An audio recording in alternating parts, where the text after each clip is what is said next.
In this episode, we'll uncover the most common scams targeting seniors and give you tips on how to protect you and your loved ones. Stay tuned. This is the Point and Click podcast with your host, Mark Yapchak. We're welcoming back to the podcast Dr. Feliks Kravets. He's the creator and founder of cybersecurityeasy.com. He's going to share some essential tips and strategies for safeguarding our seniors from these growing threats. Welcome back to the show. Thank you for having me, Mark. Appreciate it. Now let's get right into the topic at hand, which is really, what types of social engineering and phishing scams are out there that are targeting seniors? Sure thing. It's a great question. Seniors, unfortunately, is one of the main targets for phishing, and there's multiple ways attackers trying to approach the community worldwide, not only in the United States. So the main and the most sophisticated ways to attack would be use of cell phone. Not every senior is staying online all the time, and not, highly computerized to use devices the way that teenagers and young generation currently using. So they do know about it, and they do know that everybody has cell phone.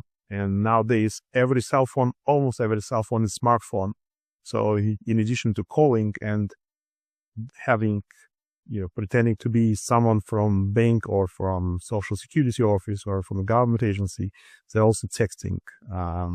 So it's calling, texting would be, based on the current data, the top way or one of the most popular ways to approach this type of community. And of course, computer use, cell phone, emails that people using through cell phone or through computer devices, of course, everything else. But making phone calls and texting with messages, texting with links, trying to ask information probably would be in that. Thank you. Why do you think seniors are vulnerable to these types of scams? I mean, compared to other groups, is it really a generational issue? It's a great question. And I believe there is a few different reasons. One of them is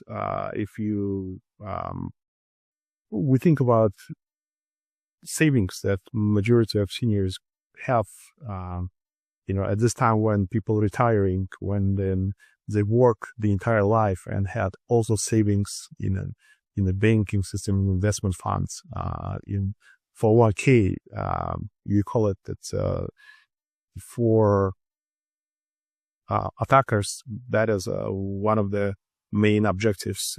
And if they call to young computer users or to young population, in many cases, outside of credit cards, there is not really a lot to, to steal, and I don't discriminate, wealth-wise, any type of age groups, but one of the main reasons is that people do have savings, and majority of people have something to take from. In the same time, not everyone in this group is highly computerized, and even if people do use computers or been working all life in the top positions, unfortunately, technology is changing so fast that people not always can keep up with latest tricks and latest scams that attackers are using. So I would say having enough wealth to be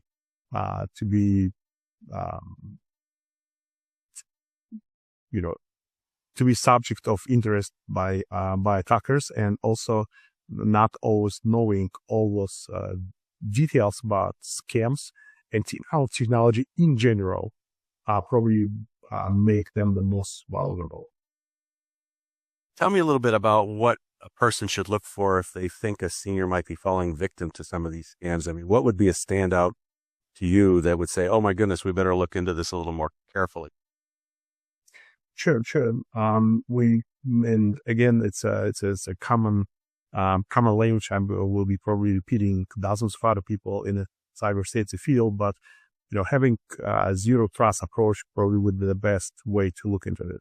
If somebody was contacted through text message or phone calls, pretending to be agency or pretending to be medical office, supplier, vendor that offers refund from something that the person paid last year, and not everybody remembers. I don't remember what I paid last year, so they calling and offering refunds and asking to complete a little form, and so whatever they refer it to, the best way to look at this is to stop for a second and try to think what can go wrong, and try to just cut old beliefs and utilize this zero trust approach, trying to, instead of sharing information, trying to collect information instead and asking where you're calling from. Let me think about it. Let me do my research, and I will contact you back. Again, attackers probably will try to fight, saying, "Oh, I am a third-party provider. You cannot call me back. There's no direct line. It's one-time opportunity. I'm not actually from the bank. I'm not actually from Social Security number. I'm vendor, and we only do one-time call, and there's 10,000 people for me to call today." So they will try to not to go that route. But the best way would be share nothing, collect information, stop, hang up, and think about it one more time, and Google what happened, and you probably find they probably do the same to thousands of other people nationwide. And if they do, it's there on government agencies' websites, it's there in social media. So just stop for a second and collect information, hang up, not to continue being under pressure, and then take a look. And now they give you phone numbers. People calling from overseas, they have those IP numbers. It sounds like US number. And in some cases, you can call back even to those, calling centers or scammers located, somewhere overseas. So, but before you call back, best case scenario would be to stop, to think, and to take some moments, slow down, calm down, no matter what they tell you, and think if it's can be true or not. And in most of the cases, it probably would be the best way to go. So that's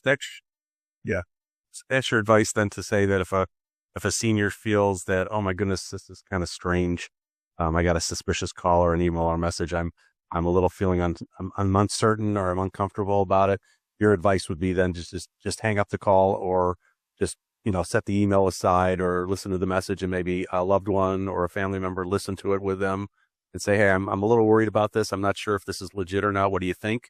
So get advice from somebody else, you think would be a good first step? That is a great way. Thank you for sharing this. Yes, just talking to somebody would be the best way to do it as well, in addition to thinking about it.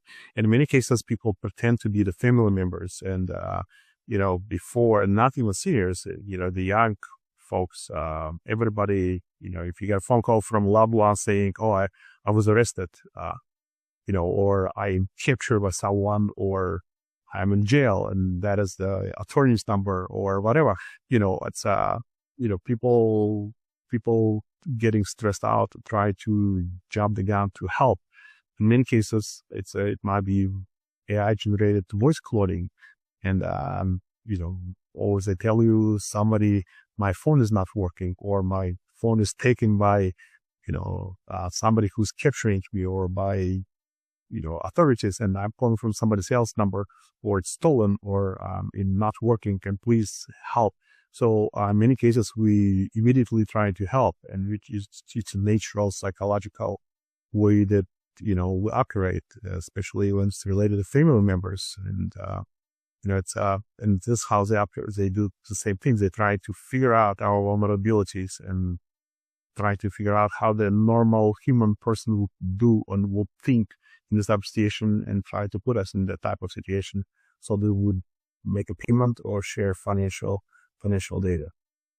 I part of the whole social media engineering, I think it builds on the concept of somebody doesn't want to feel like they've been taken or taken advantage of. How do you protect a senior that maybe is being targeted, but you don't want to infringe on their independence? You don't want to make them feel like you're treating them like a child, or like they're stupid and don't know what they're doing. How do you approach delicately if you feel that maybe your loved one is being targeted, but you don't want to make them feel guilty or bad about it, but you want to help them, you want to protect them. Sure. And that's a great question. And I believe that the best way to think about yourself playing smart is to play stupid. Okay. So to ask, saying, okay, so you want me to pay? Great. So what do you want to do? You want to give you a credit card number? But I read in the newspaper, it's kind of scammers. So I would recommend to play back, if you're not sure. So, most of the time, people losing money when they try to play smart. So, when they thinking, oh, I understand what you're talking about. And, I know you're calling from, the bank, or I calling from IRS. So I've been working also in, people trying to get to the level of scammer. And that is what scammer trying to achieve. So instead, the best way, and there's multiple YouTube videos about it, how police officers or how people who are trying to play back, trying to play low and say, okay, so you want me to go and buy you prepaid cards. Okay, stay with me. I'm going to go to Walmart. And, they take okay, I'm at the Walmart cash register. So which one would you like me to buy? And they say, oh, my credit card at home. Sorry. So they're trying to make them, make them upset. And not necessarily there is a way to do it. But, instead of being under pressure, try to, think about it. And believe me, people who work for all those agencies and banking systems, in most of the cases, they would not do it. They would not, increase the voice. They would not use any inappropriate words. They will not get you in the corner to make you pay, no matter what, or cry or talk about, things that the scammers try to do. So, the best way would be if you feel under stress, just hang up. It takes some courage to hang up. But don't look at it that if you decided not to do it, it's not smart. The smartest way is to stop conversation and to stop, even if it's true what they tell you. It's still okay to do it and take an additional step to call back, and they will understand. If they call you from medical office and saying it's past due and you will be sent to collection agency, it's a last call, you have to call, pay right now while I'm on the phone, or I'm going to click the button, and now you will be hurt. It's a last chance, so it's a last free item or whatever. So tell them it's good, fine, don't worry about it. Let me think about it for a second, and I will call back to the number that I will find. So, the best way would be to refresh and to restart this conversation by initiating call back to whoever they pretend to represent, to your medical doctor, to your bank, using number you find, not using the number they will give you. Okay, so that will cut all their, plans that they're building up to get you information. So best way to stay calm, and they will tell you anything. They will tell you about your children, grandchildren being in trouble, arrested, hospitalized, God forbid, whatever, captured by terrorists. They will tell you crazy stories. The best way will be to call them on the phone, to verify, to slow down, to hang up the phone, and think of how to verify situation before you jump the gun with making payments, etc. Well, it sounds to me like, the real issue is digital literacy and helping seniors really improve their understanding of what online security really means. I mean, if we're talking generationally, we're talking about a generation that wasn't raised with the internet. It wasn't raised in their, developing years with a healthy dose of skepticism about what they're viewing and what they're seeing online or maybe receiving via email. And so really, how important do you think the role of digital literacy is in protecting our seniors? Yes, thank you. It's a great question. And digital literacy is a big deal, especially understanding that, people can make up fake emails. They can have what is called spoofing. One of my clients, I'm going to one of the senior facilities in the Chicago region.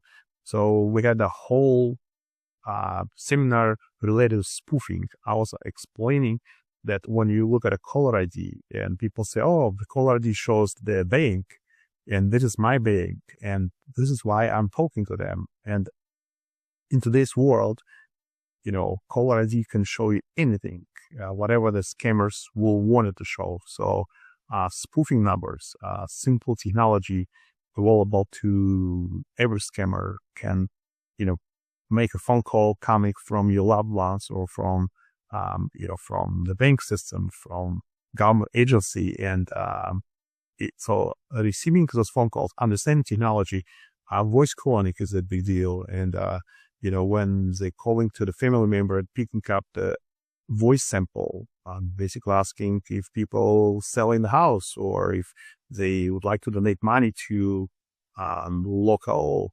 the police, association to support police officers or whatever it is.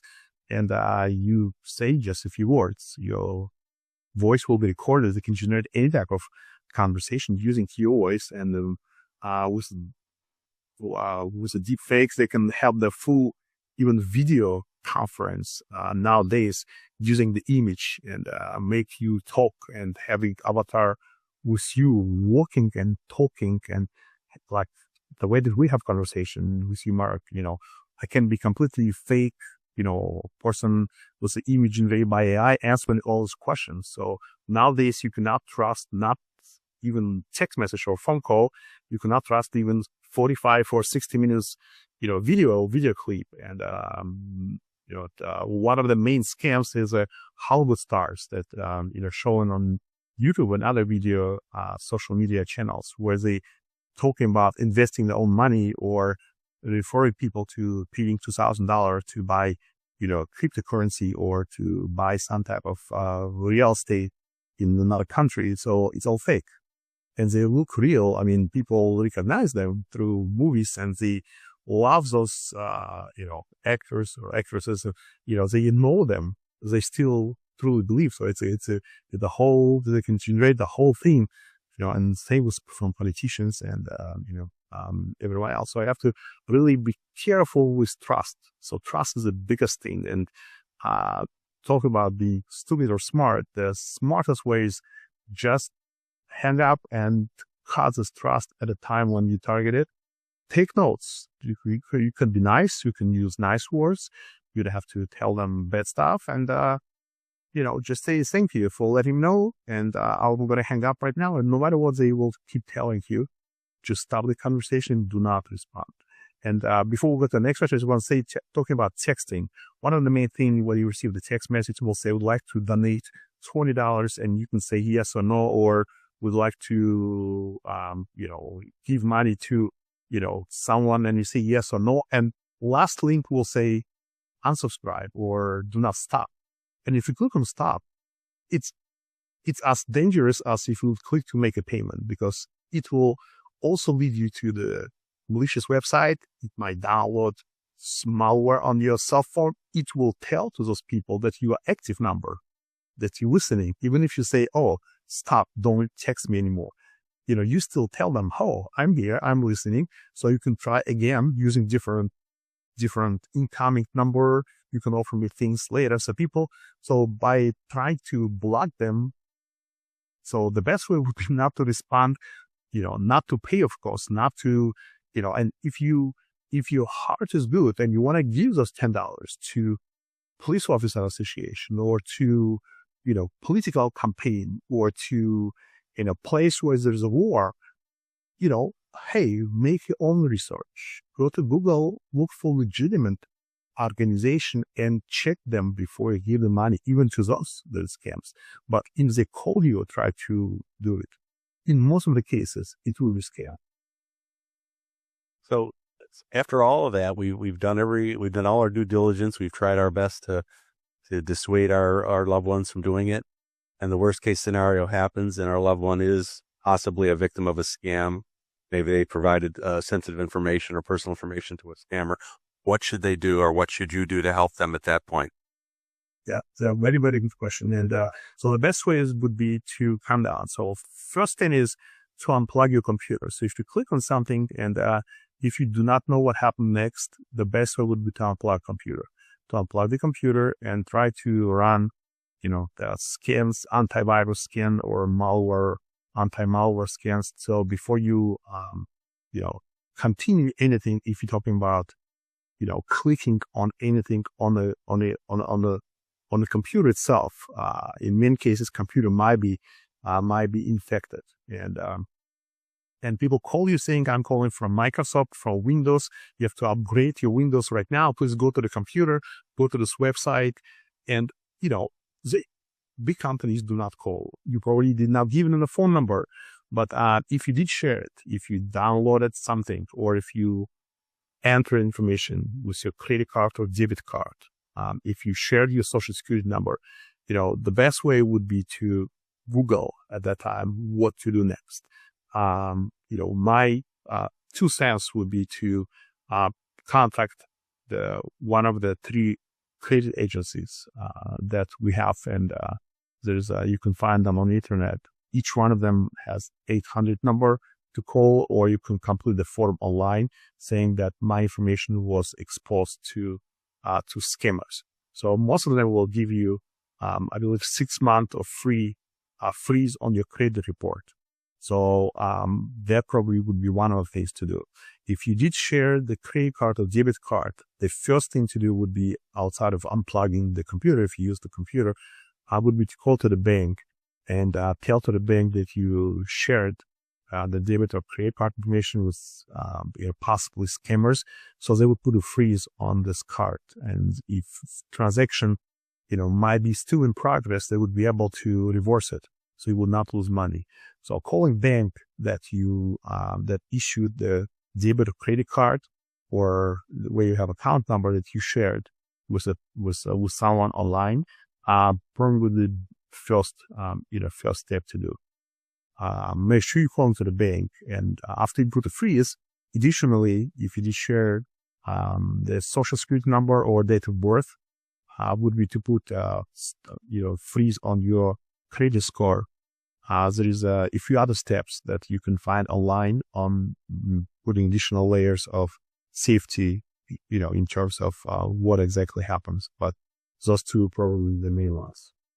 So you'd say, maybe the first step for them would be to regularly monitor their credit report and just make sure that their personal information is not being used. I know that a lot of credit agencies will alert you if somebody tries to open a credit account in your name, and they will alert you of that. Would you say that would be the most important thing going forward? Hopefully you will never be targeted. I don't want to promote any vendors, but personally, in the family, we're using Credit Karma with a K. They offer free monitoring, and if somebody opened credit card under your name, if the account is open, or even if you forgot to pay your credit card this month, they will email you and tell you, "Oh, you have a balance of $2,000. We'd like to transfer to the better, offer from this card." So it kind of reminds you, and if something happens, they will always let you know. So Credit Karma and many others similar to this provider will offer you free or paid, depends, level of safety, but even a free account will be helpful. But again, before and it should be done now, prior to, clicking or sharing, and it will definitely help, moving forward, under any circumstances. And, just wanted to say that with the population of the United States of, 300, approximately 50 million people, the number of records stolen from the United States, depends on the source. In many cases, professionals, all these nonprofits, agencies talking about the billions of records. In other words, each one of us, most probably information was already stolen, not once. So again, attackers they don't have, billions of people working for them, so to process so much data. But the question is, will it be stolen or not? The question is what to do when it will happen, because in many cases it will happen. And we're talking about a top government agency. We're talking about those credit agents that were, we briefly spoke, to call them and to put a freeze. One of them was also hacked. We're talking about a federal government organization being hacked, federal agencies being hacked, banks being hacked. So everybody open, it might happen to every one of us, including all those companies and including government. So the best way would be to monitor differently your report. But if it will happen, and if you shared it, first thing would be, as mentioned, to contact the bank itself, credit card, the one that you used, so credit card will be stopped, or checking account will be closed, and bank will open another account or put a freeze on transactions. So to wrap up our conversation a little bit, what would you say would be your most important piece of advice that you could give seniors when it comes to protecting themselves from online fraud? Yeah, just don't download anything and don't trust. So I would say downloading is opening you to things that you would never think, can happen to your device computer. So if you do use the same device to log into your credit card places, by clicking the button, even by going to the website, can allow full control by the third party over your computer. Just by going to a specific website can allow somebody to have the full access to your computer, to download software, which we spoke about, that keylogger, which will, every key that you will click from that point moving forward, the attackers will have a copy of all your logins and passwords if they will download it to their computer. So, be very careful with what you're downloading to your device, one thing, and make sure you keep antivirus and anti-malware on your computer and they are running. So that will protect in most of the cases. It's like a door with two locks. I mean, of course, people can break the door, if they put a lot of efforts, but in 99 point whatever, at least 90% of situations, they will try to, if the door is open, think about that, what a chances people will get to your house or apartment or the car. So make sure you have, antivirus and it's running, and there is many free versions. You just have to look for them online, and but make sure before you click on downloading, you be very carefully, because it might be virus that people give you by telling you, oh, it's free antivirus. So look for legitimate names and go directly to those names.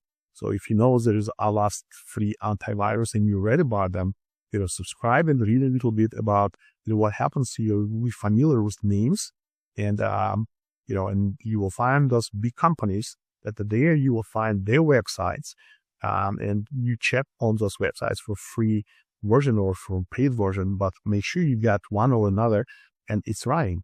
So, make sure you have those. And when people call you, always have, in your head, think, that it might not be truth. Okay, so I'm just was working with a kids with a school talking about similar topics, and we're talking about stranger is danger. So the same way, they're telling to your grandchildren not to talk to strangers, not to get into somebody's car, not even come closer, not to answer questions. Even people say, oh, please help me. That is what scammers are doing to children. They understand that children may be trained, run away or not to say if you ask where's the leave and that's it. But they know that children also train or think to help somebody, right? Because it's what we tell our children to do, and schools doing the same. So they say, oh, please help me. I need help, medical, and, please help me. And children go and they don't understand that it's a part of the scam. The same way they do to seniors. This is the same things they do to us. So emailing you saying, oh my God, you need to donate $10 to help this, person to become, whatever. Or you need to find this to help this country, to help, children who have no parents, who was deaf. And, they understand how we feel, and, they want us to help. And that is where you should stop. You should think, I will help through channels which I know, and I understand how they work, not to random phone callers who is asking for my credit card or banking information, or they tell you about refund, or they tell you about, medication or, thing that you need and offer it for free for 2 years, for 1 year. So be careful with the best offers. Be careful to share in-depth information, no matter what they tell you. If you go to youtube.com, cybersecurity is easy, and then DOTCOM, so .com spelled out. We have over 50 free video clips, specifically on probably half of them related specifically to seniors on all type of scams. And if you go to cybersecurity.com, there is a link on the top of the website to that YouTube channel. You can just follow this channel and watch those videos. There's a paid version, there is a free version, but even without, paying, and so, for this channel, you can watch those short videos on specific scenarios where, as a senior, you're targeted, in a specific way. So every time we see in the news that something happened and attackers came up with a new way to do it, we make the video to educate our community about those scams. So please feel free. Again, you go to cybersecurity.com and you click on the top when saying YouTube channel, and this link will lead you to YouTube video channel. Please click subscribe. Completely free. Watch those videos and educate yourself about the scams. So the attackers are working as they coming up with a new, ways to attack as we speak. So we're also trying to catch up and trying to help people learn more about what they do. And if you think about it, just by having some information about what they do will definitely help you to recognize those red flags moving forward. It's like if you understand that somebody's lying and you cut this person once and twice and 3 times, next time the person talks to you, you kind of, put both weight on both sides, trying to determine if it's true or not. So same way, if you learn about some tricks that attackers using through those channels or through subscribing to free sources from FBI websites or other agencies' websites working in cyber safety for free, and reading those emails, watching what is going on in the industry. It might not be the same situation if you target it, but by keeping in the back of your mind this type of information will help you to realize if somebody call you, you will think, oh, wow, maybe it's a scam. If you never heard about it, with all our good hearts, who probably would believe and pay to help somebody, donate money, give the money through text messages to help your loved ones to get out of troubles, whatever cases. But, be careful, because, all type of situations where you have no choices, you have only one door to enter, and you stuck there because you say, oh my God, my grandchild in Mexico, and and she asked me not to tell to the mom because mom doesn't know. So I cannot call to my daughter because it will put my granddaughter in troubles. And she called me because she's arrested there because their passport stolen by somebody and her boyfriend is arrested or whatever. And, if you see only one door, most of the time it's a scam. So you have to be very careful where, you have a conversation with someone and there's only one way to resolve it. And there's no other ways. So if you're in that type of situation, you should stop. And we're talking about smart people. I just saw on the TV, one of the attorneys in Washington, D.C. was targeted. And he's an attorney working all his life as a lawyer. And he almost paid, the money to another attorney who called him saying that his son is arrested because he was driving with a speeding ticket and he had no driver license on him. And, he works with with this police station. He's one of the attorneys who are working with him. And he said, it's Friday and I'm going to Florida for a few days and he will stay in jail or we can get him money. He knew exactly what to say. So attorney who is working all his life doing this, he almost paid, to somebody, and he Googled, he's not, I mean, they can tell me the stuff, I might not know, or someone else, but this person is doing exactly the same type of job the entire life. And he Googled his name. So the person who called pretended to be actual person who has the legal office. So he was able to find his, not his, but, whoever he pretended to be online. And he said, you can call me to this office. He gave him the actual number from the office, from the line, or his cell phone number. So my point is, if we're targeted, really carefully, there's almost no way. It's very, very difficult to really understand if it's real or not. But the good thing is, attackers don't have a lot of efforts and time to target each one of us individually, except if they know you're a CEO, top company where you have a lot of money, and they do it. Most of the time, they randomly call people and say, oh, I'm calling from IRS, I'm calling from Microsoft. What is the name? What is your phone number? So they try to collect or confirm information. If you call from IRS, pretend to be the one. So, and that is a good thing. So try to stay safe and try to think of zero trust no matter under what pressure they put into you. And watch for our free videos and try to educate yourself through our videos, through other videos, through emails, and stay on top of things. Yeah. Well, that's great. I'm going to put all the information you mentioned in the show notes, the links and everything. So anybody that's watching this podcast, if you click on the more information underneath the video on YouTube, we'll have all that information for you there. You can follow up with Dr. Kravets' website, get access to those videos and that information, and really educate yourself and become more aware of what's going on out there. That's probably the biggest piece of advice, is just to be aware and not to just assume that the people that are reaching out to you have your best intentions in mind, because sometimes they don't. And I just want to say, if you live in a senior facility, we offer training to senior facilities. We'll be able to do it online. If you are not in the Great Chicago region in Illinois, we work with we have somebody who works in Hawaii. And if you in both places, or if you're somewhere else, we provide online training to senior groups. We'll be happy to help to set it up for your senior facility, or for them to buy the group license for you towards these videos, the paid videos for free. So if you think of groups of people, we'll be able to help you specifically if you need any help, or to your senior facility, to your family, to your business, to your children. So we're here to help to all groups, to your business. If you need help, it's cybersecurity.gov. Thank you. Well, thank you very much, and we'll talk again soon. I appreciate your time. Now, you can connect with us in many ways.